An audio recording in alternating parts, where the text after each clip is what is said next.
Friends உங்கள் எல்லோருக்கும் அன்பான வணக்கம். இன்னைக்கு நம்ம கீரை பொரியல் எப்படி செய்யறதுன்னு பார்க்கலாம்.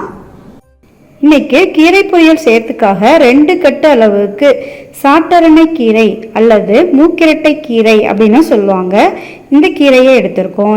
இந்த கீரை பொரியலுக்கு எல்லா விதமான கீரையும் யூஸ் பண்ணிக்கலாம். அரைக்கீரை, சிறுகீரை, தண்டுக்கீரை, எல்லா கீரையும் இதுக்கு பொருத்தமாக இருக்குங்க. இது அம்மாவோட ஸ்பெஷல் ரெசிபி. வாங்க எப்படி செய்யறதுன்னு பார்க்கலாம். இன்னைக்கு கீரை பொரியல் செய்யறதுக்கு 2 கட்டு அளவுக்கு கீரை எடுத்திருக்கோங்க. அதுக்கு 4 டேபிள் ஸ்பூன் அளவுக்கு கடலைப்பருப்பை நல்லா கழுவிட்டு தண்ணியில் 1 மணி நேரம் ஊற வச்சு எடுத்துக்கலாங்க. இந்த ஊற வச்ச கடலைப்பருப்பை தண்ணி இல்லாமல் வடித்து எடுத்துக்கலாம். இப்போது கீரை பொரியல் செய்யறதுக்காக ஒரு கடாய் அடுப்பில் வச்சுருக்கோம். அதில் 1 டேபிள் ஸ்பூன் அளவுக்கு நெய் சேர்த்துக்கோங்க.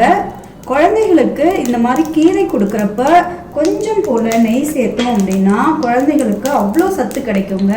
டேஸ்ட்டும் சூப்பராக இருக்கும். இது கூட 2 டேபிள் ஸ்பூன் அளவுக்கு எண்ணெய் சேர்த்துக்கலாம். எண்ணெயும் நெய்யும் நல்லா சூடானதும் நம்ம ஊற வச்சு எடுத்தோம் இல்லைங்களா, அந்த கடலைப்பருப்பை தண்ணி இல்லாமல் வடிச்சிட்டு இதில் சேர்த்து பொன்னிறமாக வறுத்து எடுத்துக்கலாம். பாருங்க, வழக்கமாக கடலைப்பருப்பை அப்படியே போட்டு ஃப்ரை பண்ணுறப்ப சீக்கிரம் வறுபட்டுரும். இது கொஞ்சம் டைம் எடுக்குங்க. ஆனால் இதை கடைசியாக கீரை பொரியலில் சேர்க்குறப்போ அந்த கிரன்ச்சினஸோட அவ்வளோ சூப்பராக இருக்கும். இந்த கீரை பொரியலை பொறுத்த வரைக்கும் உடனே சாப்பிட்டோம் அப்படின்னா அந்த கடலைப்பருப்போட கிரன்ச்சினஸோட ரொம்பவே சூப்பராக இருக்குங்க. சப்போஸ் நம்ம லேட்டாக சாப்பிட போகிறோம் அப்படின்னா அந்த சாப்பிட்ற டைமில் இந்த கடலைப்பருப்பை மிக்ஸ் பண்ணிட்டு சர்வ் பண்ணுங்க. பாருங்க, கடலைப்பருப்பு நல்லா எண்ணெயில் வறுபட்டாச்சு. நமக்கே வித்தியாசம் தெரியும். இந்த மாதிரி கிளறத்தே கொஞ்சம் அப்படியே சலசலன்னு சவுண்டு வரும். இப்போது இது எண்ணெய் இல்லாமல் வடித்து எடுத்துக்கலாம். இப்போது அதே எண்ணெயில் கடுகு 1/2 டீஸ்பூன் சேர்த்துக்கலாம்.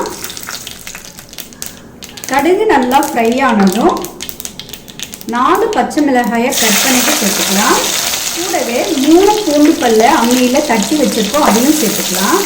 லேசாக அதோட தோல் இருந்தால் கூட நல்லா இருக்குங்க. இப்போ இதை நல்லா கிளறிட்டு எண்ணெயில் ஃப்ரை பண்ணிக்கலாம். பாருங்க, பூண்டும் பச்சை மிளகாயும் இந்த அளவுக்கு வறுபட்டதும் ஃப்ளேம் கொஞ்சம் சின்னது பண்ணிவிட்டு ஒரு 1/4 டீஸ்பூன் அளவுக்கு மஞ்சள் தூள் சேர்த்துக்கோங்க.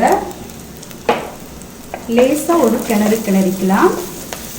இப்போது 2 பெரிய வெங்காயத்தை கட் பண்ணி வச்சுருக்கோம், அதை சேர்த்துக்கலாம்.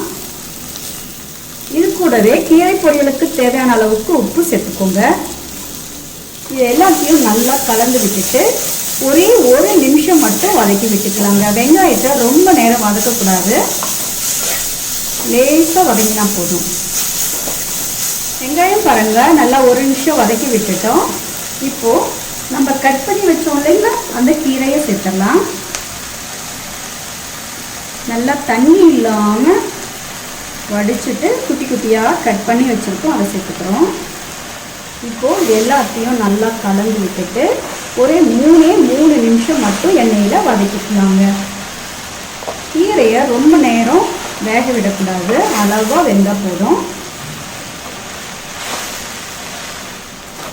பாருங்கள், கீரையை சேர்த்துட்டு 3 நிமிஷம் எண்ணெயில் வதக்கி விட்டுட்டோம். முடிஞ்ச வரைக்கும் கீரையோட கலர் மாறாமல் பார்த்துக்கலாங்க. இந்த டைமில் 1/2 கப் அளவுக்கு தேங்காய் துருவல் எடுத்துருக்கோம், அதை சேர்த்துக்கலாம். இது கூடவே நம்ம முதல்ல எண்ணெயில் ஃப்ரை பண்ணி வச்சோம் இல்லைங்களா, அந்த கடலைப்பருப்பை சேர்த்துடலாம். இப்போது இது எல்லாத்தையும் நல்லா கலந்து விட்டுட்டு ஸ்டவ் ஆஃப் பண்ணிடலாங்க. அவ்வளோதான், நம்மளோட கீரை பொரியல் ரெடி.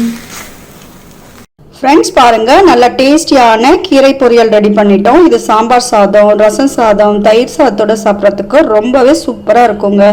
நீங்களும் இந்த ரெசிபியை வீட்டில் ட்ரை பண்ணி பார்த்துட்டு எப்படி இருக்குன்னு கமெண்ட்டில் சொல்லுங்கள். இந்த வீடியோ பிடிச்சிருக்குன்னா ஞாபகமாக ஒரு லைக் கொடுங்க, மற்றவங்களுக்கும் ஷேர் பண்ணுங்கள். நன்றி.